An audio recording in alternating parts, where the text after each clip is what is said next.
Hey everybody, thanks for joining us tonight on our special update here on Tropical Storm Ada. It's about 11:05 p.m. Eastern Time here in Orlando, Florida, and we are doing a live stream tonight because if you haven't seen on social media, there has been a pretty significant shift in Ada's track, which now calls for a west central Florida landfall in about 48 to 60 hours. Now, if you've been following Ada, boy, you get the prize for the night because it has been a tough storm to track, and there has been wide shifts in the path of Ada all week and pretty much since the genesis of this storm about 10 days ago. But the latest thinking now from the Hurricane Center is that Ada will make landfall somewhere near Cedar Key, Florida in about 60 hours or less. So that's why we decided to come on here tonight to get you guys updated, because it's a relatively significant shift. We've seen several of these from the Hurricane Center over the course of the last 5 days. They have made it very clear in their discussions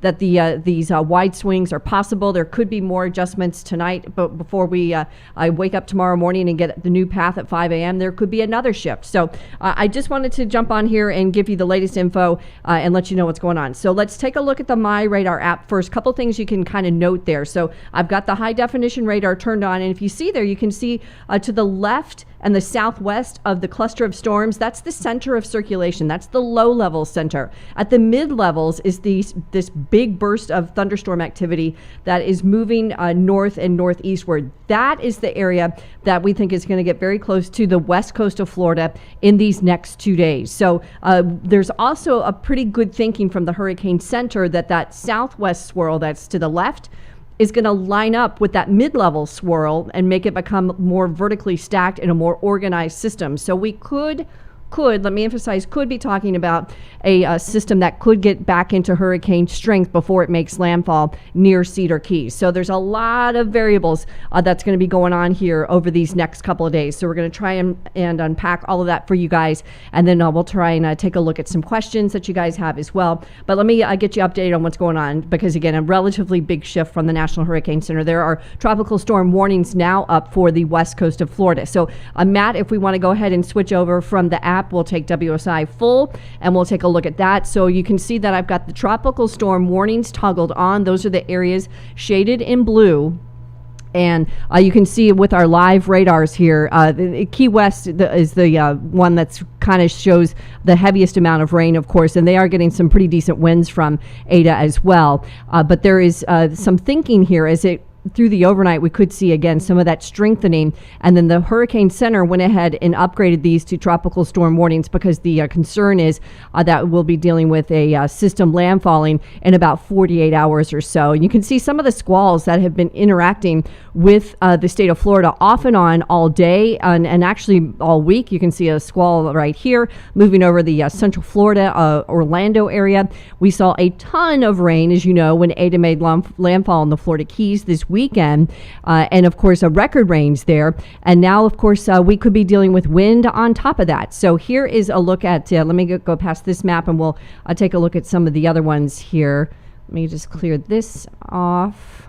I'm trying to get rid of my query there, and whoops, and we'll try and move past this. So here is a look at the loop, and this is why I kind of buy into this thinking from the National Hurricane Center. So you know, I've been looking at the computer models just like everybody else has most of this week, trying to get some crystal ball here and get some semblance of some high confidence of what's going to happen. And I do think, based on what I'm seeing on infrared and on on radar presentation, that we are going to be talking about a sooner than later landfall. So the initial path was that Ada would move into the Gulf, which it did, and kind of meander there, do a big loop in the Gulf of Mexico, and then kind of slowly turn northward as a cold front approached.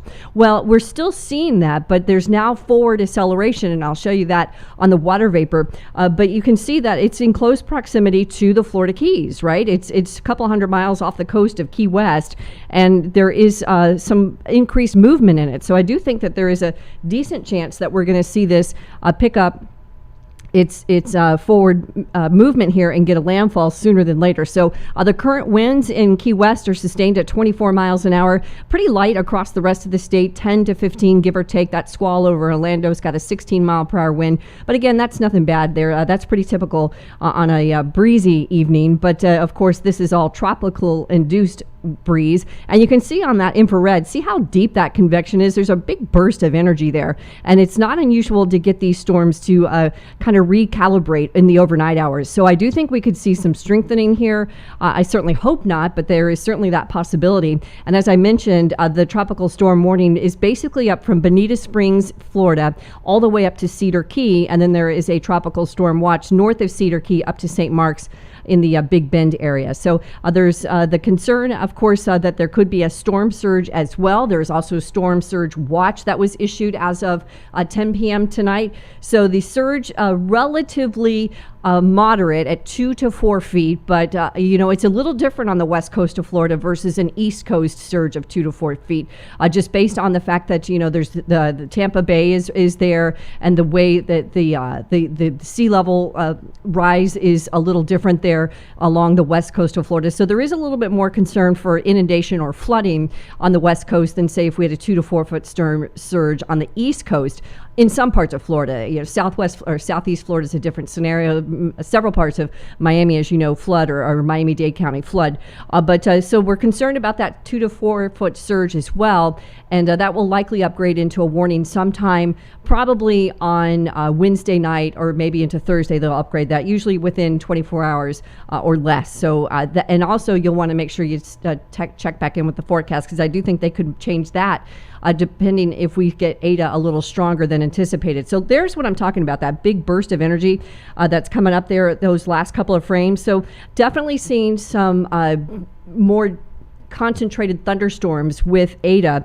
And if we get that low level center, that southwest of those storms, to line up with that mid level, as I mentioned, we're going to get more of a vertically stacked, more organized tropical cyclone, which could lead in the next couple of days to a stronger system. So that's going to be the scenario between now and about 36 hours from now. We think if there's an opportunity or a window for Eta to get stronger, it'll be now to 36 hours. And then from 36 to 48 to 60 to landfall, we expect the winds to pick up, the shear to pick up as it interacts more directly with the cold front that's coming in from the western part of the country. So it's got a window here of about a day and a half to try and get stronger.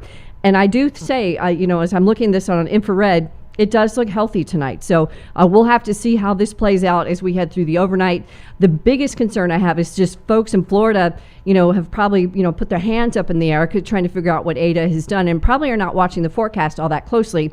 And because we're talking now a tropical storm warning reissued for the west coast of Florida, I want folks to be ready. And we are talking about a tropical storm. We're not talking about a Category 4 hurricane or anything, but this is still nothing to mess around with. You still have to prepare, because this could get into a hurricane strength, and those cause big damage. So do tropical storms. Even depressions cause major flooding. So here is the latest info from the Hurricane Center from 10 p.m. tonight. So 65 mile per hour sustained winds. Again, 74 would get us to a hurricane. The pressure 992. The movement northeast at 9. So that's an uptick, and I expect that to even pick up a little bit more, because we're talking about a landfall in about 2 days, 2.5 days. So it's about 120 miles west-southwest of the Dry Tortugas. And as we head into later tomorrow, we expect it to be off the coast, couple hundred miles off the coast of the Fort Myers, Naples area, and then getting closer to Tampa, and then near Cedar Key and Beverly Hills, that area, as we head into Thursday night, and then up into North Florida after that, and into Georgia and the Carolinas thereafter. So this will be a relatively fast-moving system once it makes landfall, because it's going to be pretty much impacted with that cold front. That'll help forward the forward speed there. And then, we're going to be talking about a rain event for parts of the southeastern United States. So there is still a time to get ready, of course, but I just want folks to, know that the possibility is there that we now have this Florida landfall. Again, I want to emphasize that the Hurricane Center themselves said tonight that we could see another large swing between tonight and 4 a.m. I said 5 a.m., but it's actually 4 a.m. We'll get the update with the time change. So if you are in the state of Florida and you're in the cone, you definitely need to be having those preps ready, because remember, there are big metropolitan areas that could be impacted. Tampa Bay is a huge city. It's the second largest city in the state of Florida, Miami being the largest. And then Orlando, where we are, is the third largest city. So there are millions of people in that I-4 corridor, and you're going to be on that northeastern side. So if this path holds, then we're talking about more of a wind impact and possible tornado impact for big metro areas. So again, that's why I wanted to come on here and let you guys know that on this scenario, it could get a little interesting. Even as a tropical storm, we still could have the threat of tornadoes. We're going to have some winds, associated with Eta in the range of 65 to 75 miles an hour on the current path. That could change, but the thinking is that, and you have to remember, these big metro areas are going to be on that northeast or that dirty side that we often call it, you often hear of the cyclone. So here's a look at the estimated arrival of winds. So as soon as tomorrow night, we're going to be getting some tropical storm winds in the along the west coast of Florida. So from Fort Myers up to Tampa, and then up into the Big Bend, we're going to be seeing those breezy conditions pick up to around 25, 35 miles an hour. Headed into Thursday, that's when things start to deteriorate pretty quickly. And on the current path, the landfall will be Thursday night. This model only goes out for about 3 days. This is a product the Hurricane Center puts out for about 3 days. And then moving into northeast Florida, southern Georgia, the Carolinas after that. So the variations between what it will be at landfall and what it will be when it gets into the Carolinas, obviously it's going to be a lesser form, but if it gets stronger than currently forecast, then you're going to be getting more of an impact than we initially thought. So here's a look at a high resolution. This is the HRR model, the HRR model. And this forecast product, when I saw this, I ran this tonight around 8 p.m. and I saw the trend going over the state of Florida. I'm like, wow, that is a huge swing. And then I started running a bunch of different models. And the NAM was saying the same thing. And the Euro and the GFS were all calling for a Florida landfall. So I was anticipating a pretty big swing from the Hurricane Center. But I wasn't sure if they were going to bite off such a big shift, and they did, and they have a current path that's over west central Florida. So the wind radar product, this is also a product that's put out from the National Hurricane Center. It extrapolates out the next 3 days, and you can see the wind field. Let me back that up just a bit. So if it'll let me. Oh, it doesn't look like it's going to let me. But I have it stopped here at Thursday at 5:30. So you can see that, from the Tampa Bay area northward and just on the western fringes of Orange County, tropical storm winds. So in the neighborhood of 39 to 57 miles per hour. Not sustained. These would be in gusts. And of course, the closer to the center you are, the higher the winds are going to be. So this would be more of a west coast scenario. But again, there are some of these outlier counties: Orange County, Lake County, Sumter County, into Alachua, Marion. All of those interior counties in Florida have a fairly large population. So there could be a fair amount of people getting these winds that we're not anticipating them, that could get them as soon as Thursday and into Friday. And then after that, it heads up into the Jacksonville area and then up into southern Georgia after that. And again, this product only goes out 3 days as well. So that's why the data disappears. Okay, so here's a look at the modeling data. I've been talking about this in the fast forecast for about 5 days now, I think, just saying that the models have just not initialized very well on Eta. And considering the track that this came in from the Caribbean, slammed into Central America, skirted up the coast of Mexico, just off the shores of Mexico, went up through Cuba, hooked over to the Florida Keys, and now projected to go back over the west coast of Florida in a couple of days. The models have had a hard time. So the models can only do as good as the data it receives. So, I'll show you these with a grain of salt, but I will say that, of course, the models this run are fairly consistent. Most of them are taking it over Florida now. A couple of loops there, a couple of outliers that go back towards the northern Gulf Coast. But overall, the trend tonight has been over a Florida landfall. Again, a fairly significant shift from what we've seen over the last couple of days. We did see that shift, by the way. I will say earlier this week, I think Monday, I posted in one of our internal channels that we communicate with the company. I said, here's a look at Eta in a couple of days, and lo and behold, if this verifies it, actually the models did a pretty good job a couple of days ago, and then all the nuances in the track and moving over land and moving in different bodies of water have all played out to make this a pretty tricky forecast. Okay, so let's see if I can find let's see here. Let me stop this 1 second. See if I can get rid of this and I can get my tool, because I want to grab my Jetstream map. Just give me 1 second, guys. We just got new software, so sometimes it takes me a second to find where everything is on here. This is what I want. Okay, so here is a cold front. Oh, come on, are you going to draw? It's not going to draw. Let me try again. We'll get it.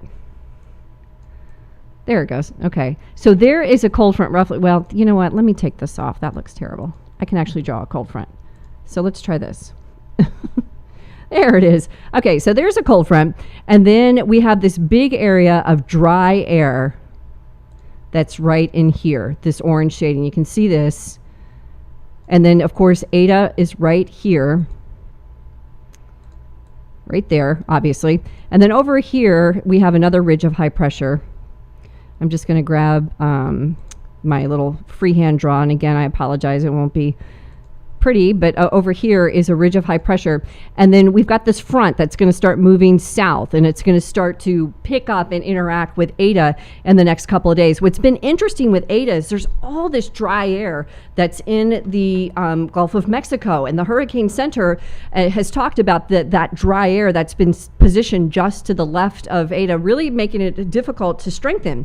And it has, we have certainly not seen anything rapidly intensify, and we have not seen Eta get into some major hurricane. But it's interesting, despite the fact that it's got all this dry air, and that some of that was in training into the cyclone a couple of days ago, that it's kind of cut itself off from that high pressure, and still is maintaining this big bubble of convection tonight, and is headed towards the northeast currently at the moment. It's just the fact that the center is not stacked up with the rest of the cyclone, so the storms are blowing off east of the center. So it's confusing, because when you see that, you're like, oh my gosh, it's so close to landfall. It's actually not. The center is displaced much further to the south and west. However, the thinking is it is going to get, again, it's kind of like this right now, that it's going to get more like this tonight and into tomorrow over these next 36 hours and become a more organized system. So the convection, the thunderstorm activity is solid right now, and so the thinking is there that it's going to have the chance to do so.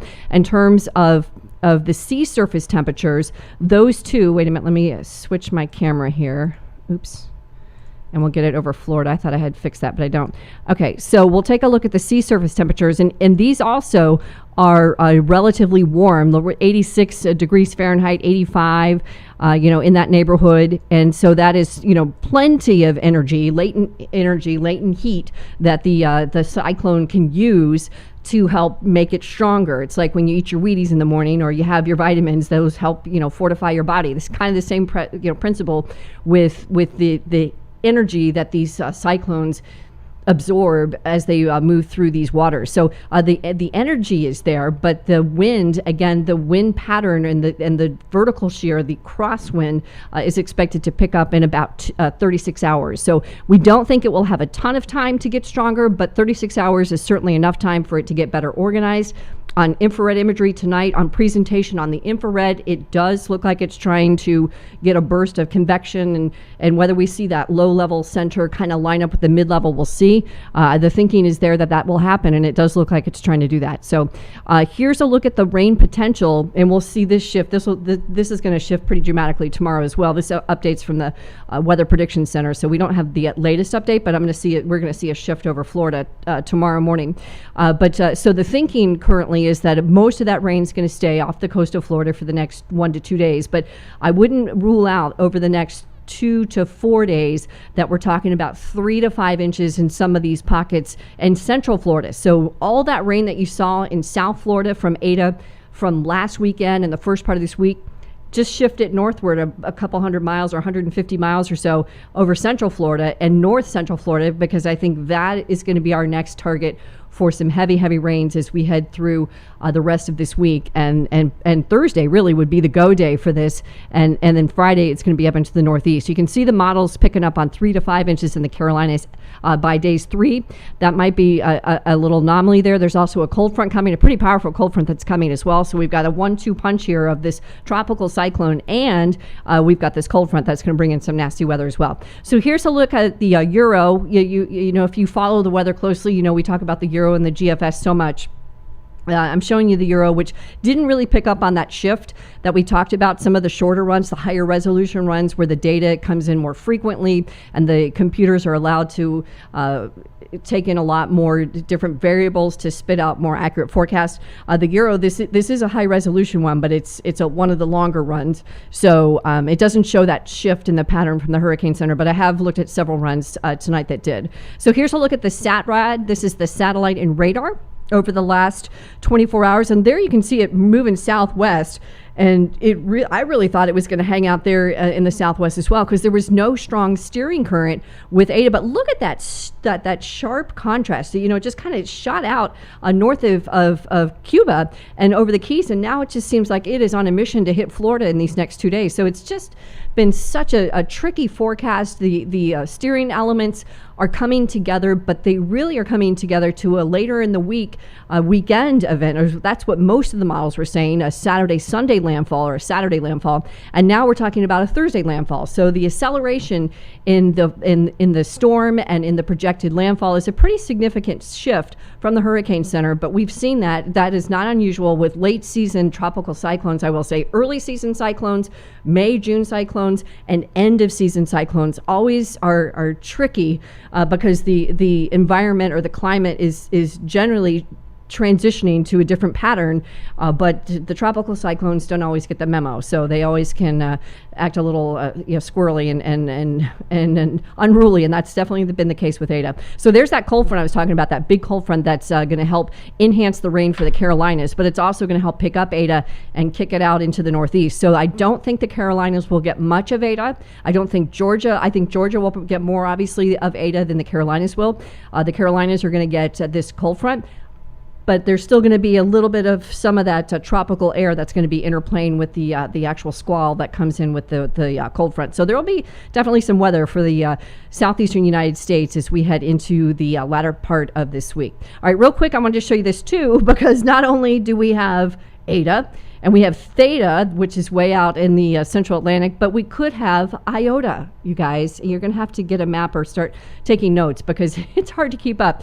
So there's an 80% chance that this system could become our next tropical depression, tropical storm. It's too early to say, but our next tropical interest for sure. The Hurricane Center gives it an 80% chance in about 5 days that this could become something.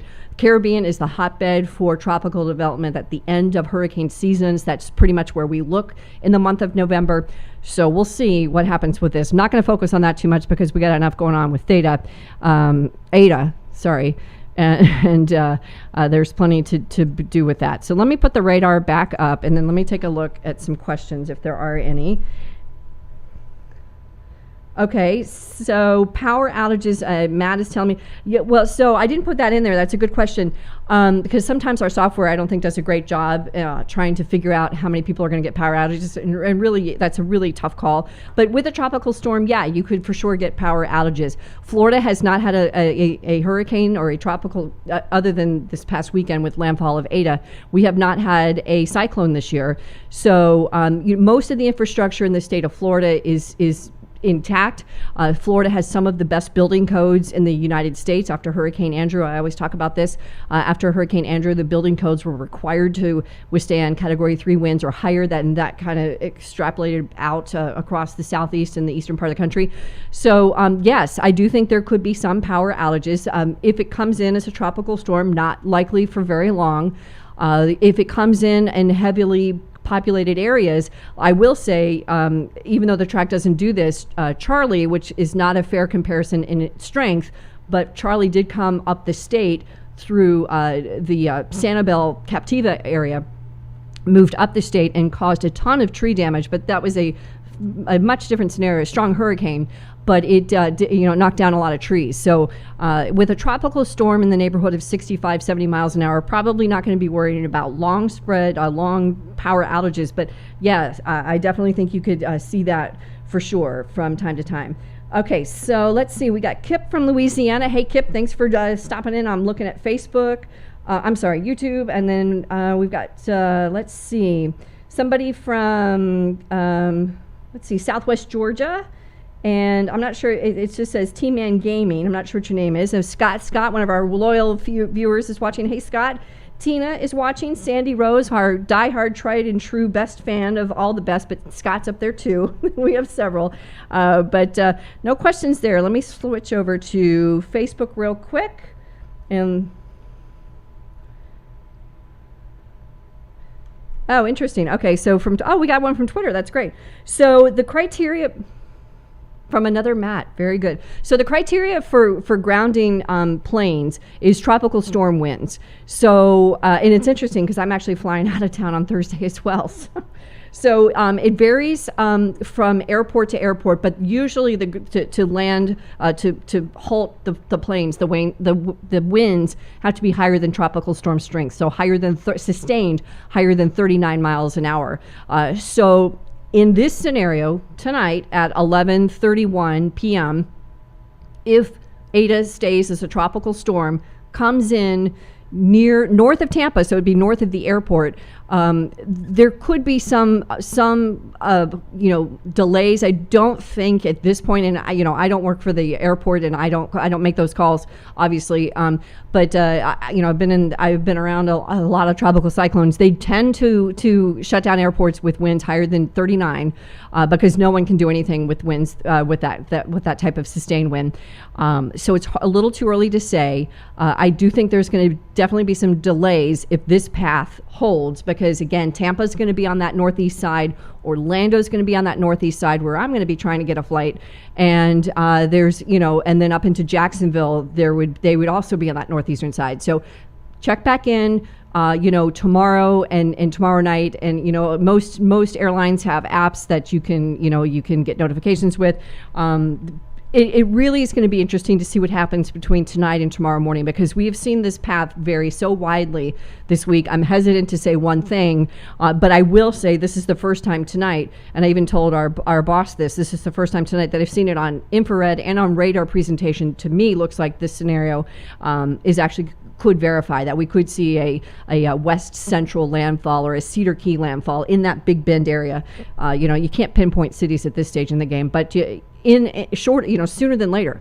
So there has been again big fluctuations, and that's why I wanted people to know. Okay, so on the other side of where we are on the East Coast, on the currents, the question is, boy, I see we have a bunch of people on Facebook. So Brevard County, people are asking about Brevard County. So lesser impacts on the east side of the state, more impacts on the west side. Central Florida kind of sandwiched in the middle, which is the Orlando, Osceola, Polk. Brevard would have a lesser impact on the current path.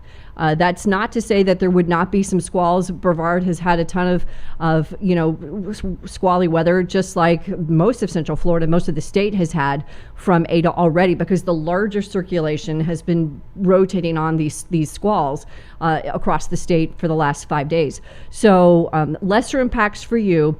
On the current path, it'd be a larger impact for Jacksonville, Flagler County, St. John County, on the current trajectory. So again, a little too early to say those kinds of impacts, but just always remember, closer to the center, larger impacts; further away from the center, lesser impacts. The winds exponentially decrease when you get away from the center of circulation. So, over on the east coast of Brevard, on the current scenario, I would estimate your winds. Again, this is a big ballpark, so don't hold me to this, 15, 25. Some of the heavier squalls could be nasty at times, but it's really too early to kind of get you into a city forecast like that, because it's got to be a lot closer to the state of Florida and the landfall to see how it held together, how strong it got, because I still think there's a window here for it to get stronger. So if it does, that changes the impacts for the entire state of Florida. But we'll see.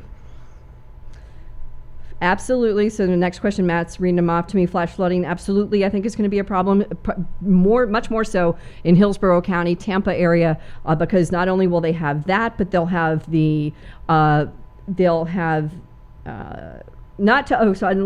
Jennifer Martin is saying, is this 2004 deja vu? No, this is not Hurricane Charlie by any means, or Jean or Francis. But this is definitely a weird scenario. But yes, flash flooding for sure. West Central Florida on the current path. Not so much, I think, for the Fort Myers, Naples area at this point. I do think they're going to get a lot of rain. I think it's going to be more Tampa and northward up into the Big Bend. and that's going to be a big concern. One of the questions I just saw was Ocala. Yes, I think Ocala, Marion County, potentially could be dealing with some winds as well. Again, reiterating, tropical storm is where we're at now, and that means 65-mile-per-hour winds. Could get up to a Cat 1. None of the guidance takes this into a rapidly intensifying storm. I want to remind you of that, but also with the asterisk there, that is the hardest thing to forecast for the Hurricane Center is the intensity path of the intensity of these cyclones. So I do think there is room for it to get a little stronger, for sure, especially what I'm seeing tonight. It could come in as a Cat 1. Would it come in as a Cat 2 or a Cat 3? There's nothing that I'm seeing tonight that would lend that. There's not enough time, really. It's already coming in quicker. The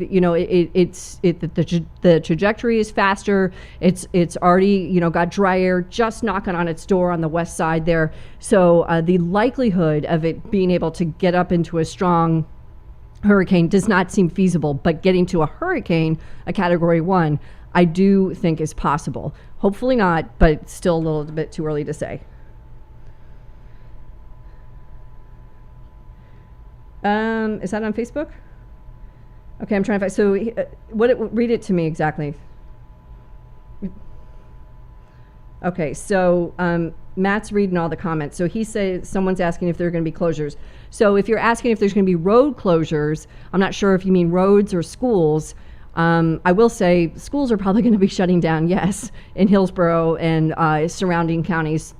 Again, I don't work for the school board. Don't get on Twitter and tell me that I was wrong. But I don't know this, but based on the current path, I would not be surprised if there are school closures in western central Florida, on Thursday for sure, and maybe Friday. We'll see what they say tomorrow. I'm sure the school board is texting each other right now. There's a lot of phone calls going on. There's a lot of folks that are scratching their heads because this was, again, a relatively dramatic shift. So there's a lot of planning that's going on at the local levels right now to get everybody ready. And I'm sure you will hear a lot from your local officials tomorrow. So remember, that's not our job to tell you, yes, there's going to be school closures, there's going to be road closures. Those are left to your local officials, your local emergency managers, your city planners. So make sure that you've got your favorite news app on, and you can you listen to your emergency responders and your local city officials, because they are the ones that are actually issue the evacuation orders, issue the closures of the schools, closure of roads. But it's that is all on the table at this point. Again, William asking Hurricane Charlie, deja vu. No, this will not be a Charlie, but it will be a west. It will be a system coming in from the west. But this is not going to be a Charlie. Charlie was a really, really dangerous, bad hurricane. Okay, someone's asking about Key West, or he's saying hi, Frank from Key West. The Keys they've seen a lot of Ada. They're probably sick of Ada. You'll be done with Ada soon, but you're certainly getting some winds. And then Panama City, Jolene's checking in. Panama City. Little too early to say about Panama City's impacts. I do think that on the current path you would be on the weaker side. Too early to say. Don't rule things out, because Panama City, as you know, was under the path of a landfall path just yesterday. So, or in the cone of air. So anywhere from Tampa all the way through the Panhandle really needs to keep up with the hurricane, or the tropical storm, over these next 24 hours and see what happens. But, based on the close proximity to Florida and this acceleration that I've seen, I do think we're talking about a sooner than later, as I've mentioned, a sooner than later landfall. So what did you say, Matt? I'm sorry, I missed it. Sure. Trees. He's asking. Someone asked about trees. I think that's certainly possible with a tropical storm. Most trees in Florida can do relatively well. We have a ton of pines here. A lot of our soil system is we have a very short, a very high water table, I should say. But we have a lot of sand in the soil. And so sometimes when we've had some tropical cyclones make landfall, we've had a lot of trees, mainly our pines, that don't, do well. But on a tropical storm, 65, 75 miles an hour, I would think most of our trees would be intact. Palm trees, those things those are the tried and true workhorses. Those things can withstand a lot, and there's a fair amount of palm trees, of course, on the west side of the state as well. Let's see. Levy County checking in. Hey, Janie. Another hurricane. It's a tropical storm. So yeah, I've corrected myself. I've said it. I have said it. I started this off. This is a tropical storm. Winds are 65. So 74 gets us to a hurricane. So we're at a strong tropical storm. But what I have said is that I would not be surprised to see this get to a Category 1 hurricane before landfall. That's not the official forecast. The forecast does not call for that. I am not the Hurricane Center. I am not trying to say something that the Hurricane Center is not saying. We follow the letter of the law of what the Hurricane Center says. But in their discussion tonight, they have said there is the possibility we could see this upgrade to a hurricane. So that's why I relayed that information to you, because we're at 65 and it's just another 9 mile per hour uptick to get us to 74. So we'll see, if it happens. I have said in a lot of times over the years when I look at things, a lot of times when we're getting a close landfall, it's a lot about what's called nowcasting, looking at a lot at the satellite presentation, the elements in the atmosphere that are driving the cyclones, the radar, how it looks on radar. So what I've seen tonight, there has been a big burst, as I mentioned, of convection or thunderstorms. But remember what I showed you, and I can actually pop it up here real quick, is displaced to the east from the actual low-level swirl or the actual center, the meat, the heart of the cyclone. But there is thinking that it's going to become more vertically aligned between now and 36 hours. I got to fast forward past a couple of these, and I'll show you it on infrared real quick. So there's the warnings. Hang on, one should be coming up here. So I do think the possibility is there that we could see it get into a hurricane range, but it is not a hurricane. It is a tropical storm. So here's the infrared. Watch those last couple of frames, and again you can see it looks a little tighter on that last frame. Let me see if it'll let me stop it because okay, good, it does. So notice on these last few frames, and you see there in the center. Hang on, let me grab my pointer. Right here, some really grays and blacks. Those are really, really cold, high cloud tops, really tall thunderstorms. So that is showing some indication that it's trying to get a little better organized. And we're also seeing some of that more circular donut presentation that I talk an awful lot about. So see how it's nice and round here. That's not unusual. Tropical storms, they tend to have that donut shape that a classic hurricane will have as well. But I do see that attempt. It appears, at least on this infrared imagery, that it's trying to get a little deeper, a little bit more organized here. So we'll see tonight, between tonight and tomorrow. Let me back it up and I'll slow it down. So you can see that it's got some big bursts right there when it's over Cuba, kind of ragged looking, and then it's not as cylindrical, it's more elongated, elliptical, and then those last couple of images there, it tries to get a little bit tighter there. So tighter would mean something that's getting a little bit more organized. So I definitely think that's a possibility. Hurricane Center, of course, they're flying missions in and out of this. Frequently. They got a flight level wind this last go. I think it's 67 knots, which is about 72, 73 mile per hour wind at flight levels. But yes, so you have to take off about 10%. So that put it right around 65. That's why they kept the winds at 65. So we'll see what they say in the morning. But I just wanted everybody to be prepared that, okay, Florida, now you're back in play. A bigger chunk of Florida is in play than was earlier today.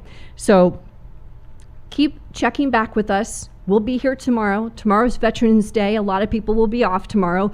Matt and I will be here. We will be guarding the stove, if you will, and we will be watching all of this for you, and we'll have updates for you guys tomorrow. And of course, in the fast forecast as well. Matt, do you see any more questions before we pop off here? Okay, so yeah, someone asked about Orlando. Yeah, I've already talked about that. Cedar Key. Cedar Key is very close to the current landfall at the moment. So Cedar Key definitely needs to stick around to the forecast. So we're going to have updates all day tomorrow, and we'll have updates on Thursday as well. We'll be running our live streams all day. You can catch the streams. There's not always a meteorologist attached to a live stream. So if you get a notification that we're live and you're like, hey, where's the meteorologist? We've put that show together for you. It's just not always narrated by us, but it shows all of the information that you guys need. That it'll show warnings, it'll show the radar, it'll show the path, everything that you would need. You just don't have us gabbing for 30 minutes. So, but we try and go in the chats. I try and go in the chats when we are doing a live stream and trying to answer questions if people have any. So keep that in mind, and just know that we're watching this for you guys, and we will have much more for you tomorrow, and we'll have a full update with the fast forecast coming up tomorrow morning.